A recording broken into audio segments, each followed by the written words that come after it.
आदि शक्ति हैं वो, देवों के देव हैं। गंगा जिनकी जटा में बहती, वो मेरे महादेव हैं। हर हर महादेव, जय सीताराम। सुमन खन्ना चैनल में आपका स्वागत है। आई होप आप सभी खुश होंगे, स्वस्थ होंगे और ठीक होंगे। भोलेनाथ की कृपा आप सभी पर बनी रहे, यही कामना करती हूँ। तो आज मैं आपके लिए शिव पुराण में जो उल्लेख है दीपदान का, उसके लिए जो मैं वीडियो आपके सामने लेकर आई हूँ। जो ये दीप हैं, आप उनको बहुत श्रद्धा के साथ, विश्वास के साथ जलाते हैं तो तत्काल इनका लाभ मिलता है। पहला दीप जलाते ही आपको इसका लाभ मिलना शुरू हो जाएगा, आप ये खुद देखेंगे।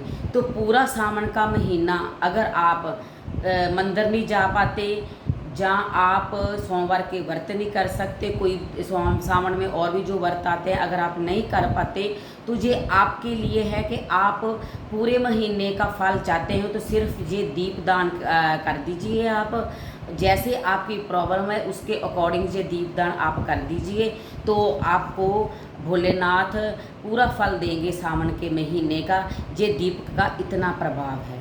तो शिव पुराण में 7 प्रकार के दीपक कहे गए हैं, उनका उल्लेख है।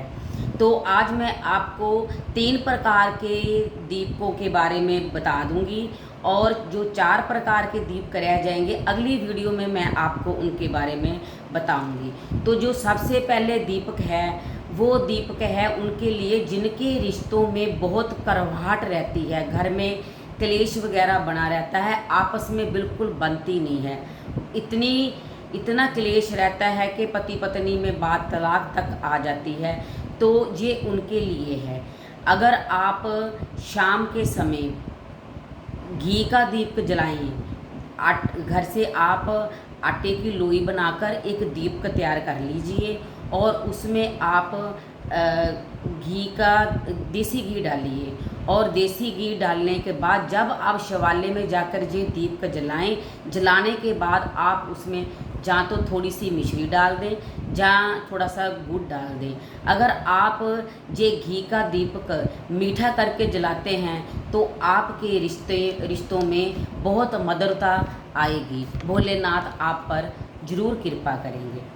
तो जो दूसरा दीपक है वो मैं आपको ये बताने जा रही हूँ दूसरे दीपक में बारे में, कि जिनकी कुंडली में सुख ही ना लिखा हो, जिनकी कुंडली में सुख बिल्कुल लिखा ही ना हो, कष्ट पे कष्ट आ रहे हों, उनका कोई काम भी बनता ना हो, सारे काम बिगड़ जाते हों और मन इतना परेशान रहता हो, तो ये दीप तत्काल आपको लाभ देगा। तो ये दीप आपने जलाना है तिल के तेल का आपको ये दीप जलाना है। और शिवालय में जाकर जब आप दीप जला देंगे तो आपने इसमें थोड़ी सी हल्दी डाल देनी है। हल्दी आप घर में किसी डिब्बी में डालकर ले जाइए। थोड़ी सी हल्दी डालकर आप भोलेनाथ के सन्मुख दीवा जलाकर दीप जलाने के बाद वहाँ पर आप बैठिए, प्रार्थना करिए, भोलेनाथ आपके सारे दुख परेशानी दूर करेंगे।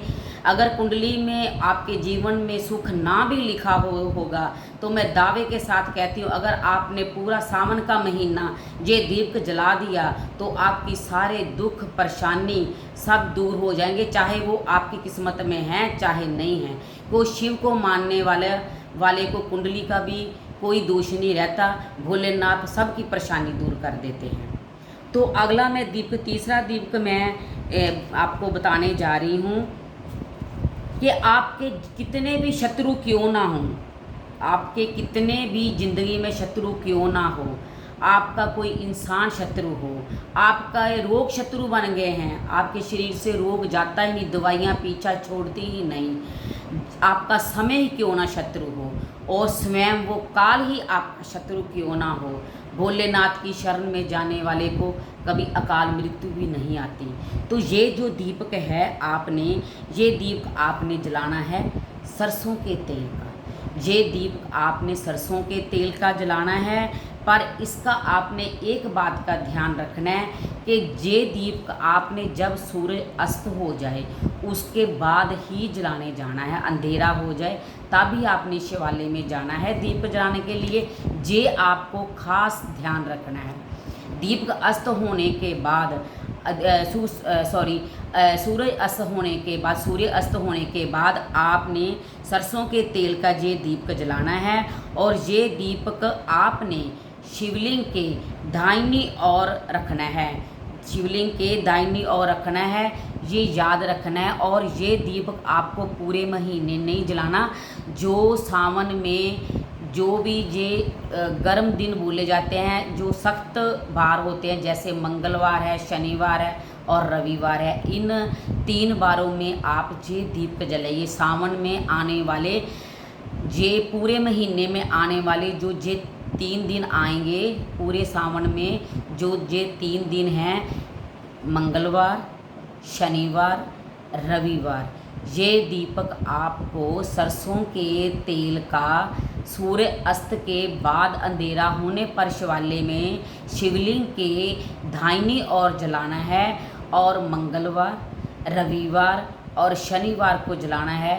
तो जितने भी आपके शत्रु क्यों ना हो ज़िंदगी में, काल भी शत्रु क्यों ना हो आपका, तो भोलेनाथ के सामने वो टिक नहीं पाएंगे। पर आपको ये दीपक जलाने हैं पूरी श्रद्धा के साथ, पूरे विश्वास के साथ।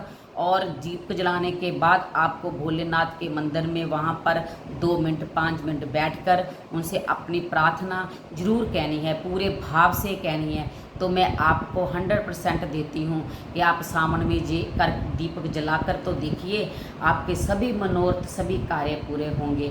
और आपके सामने मेरी एक विनती है कि अगर आपने मेरे चैनल को सब्सक्राइब नहीं किया तो आप चैनल को सब्सक्राइब कीजिए, साथ में बेल आइकन को प्रेस कीजिए। इससे ये होगा कि आपको आने वाली वीडियो का नोटिफिकेशन ज़रूर मिलेगा, जल्दी से जल्दी मिलेगा, और आप ऐसी ज्ञानवर्धक वीडियो को जल्दी देख पाएंगे। तो मैं आशा करती हूँ कि आपको मेरी वीडियो बहुत अच्छी लगी होगी। आप कमेंट बॉक्स में अगर कुछ पूछना चाहते हैं तो कमेंट ज़रूर कीजिए, और कमेंट में हर हर महादेव ज़रूर बोलिए। और सावन के महीने की आपको शुभकामनाएं। हर हर महादेव।